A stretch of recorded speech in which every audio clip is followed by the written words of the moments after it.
E o Congresso, enquanto isso, preocupado com as emendas de relator também. E o Flávio Dino convocou uma reunião para tratar sobre o orçamento secreto. Também em destaque no nosso site, a reportagem mostra que Flávio Dino vê provas de que o orçamento secreto não acabou e por isso o ministro do Supremo convocou uma audiência. Ele disse que há comprovação cabal de que não houve o fim do orçamento secreto, convocou essa audiência para o dia 1º de agosto. Uma nova definição sobre o uso de emendas parlamentares pode mexer com o equilíbrio de forças entre os três poderes, em especial no momento em que o governo do presidente Lula tenta melhorar a relação com o Congresso.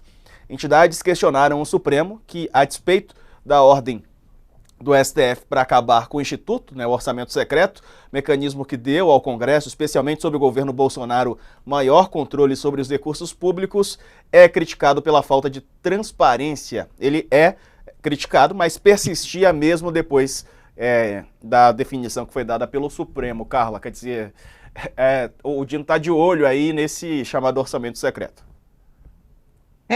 A gente tem também, a gente precisa acompanhar melhor, porque tem duas coisas nessa questão, né? Falam assim, não podemos criminalizar as emendas parlamentares. Não, não podemos, tudo bem. Porém, a gente pode exigir por mais transparência, né? E ver a efetividade dessas emendas. A gente, dando um exemplo, na tragédia do Rio Grande do Sul, a gente foi ver e vai levantar vários deputados que poderiam ter colocado as suas emendas em prevenção a questões climáticas, por exemplo, que fazem discurso nesse sentido, não querem colocar recursos ali. Por quê? Porque isso não dá voto. Então, assim, acho que a gente poder rastrear melhor o orçamento e olhar ele de ponta a ponta é fundamental para que a gente possa acompanhar a política pública, né, da onde sai o dinheiro e vai aonde ele chega na sociedade, porque é muito dinheiro. Desde essa mudança que deu o poder do orçamento, da decisão do orçamento para o Congresso, isso enfraqueceu o Executivo, a gente fala aqui sempre sobre isso, né?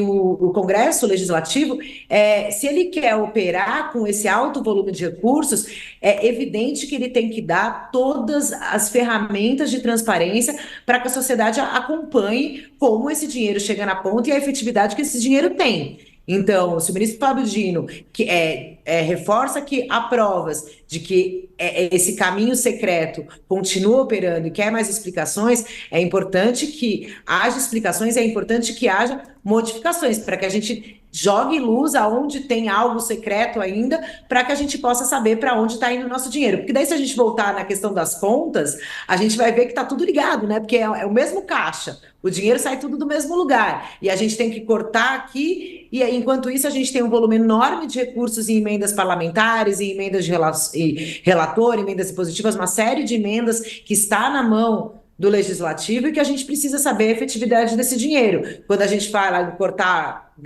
gastos, né?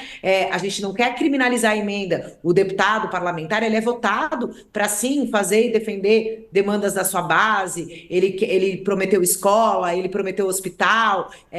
Para isso as emendas elas devem existir. A gente tem que pensar como uma política pública que precisa de dinheiro, evidentemente, mas a gente precisa saber de forma transparente como esse dinheiro está sendo utilizado. E aí, quando a Raquel coloca que a Tebet está tratando essa questão já há muito tempo, eu lembro também que eu conversei com ela uma vez e ela queria muito atacar na questão das fraudes, justamente porque aí, por exemplo, nas fraudes previdenciárias, tem ali um universo que o Ministério do Planejamento calcula que é um volume razoável de recursos que poderia voltar para o caixa, né, se a gente tivesse uma fiscalização que coibisse esses tipos de abuso. Então, assim, é preciso que todos esses mecanismos de controle, aí também entra o papel dos tribunais de contas, o papel da CGU, para coibir, e o judiciário, né, o ministro Dino pedindo aí essas explicações, para coibir o mau uso do recurso público, porque um dinheiro usado equivocadamente é um dinheiro que acaba ficando mais caro e na hora da gente fazer essa conta, ele atrapalha e muito essas soluções.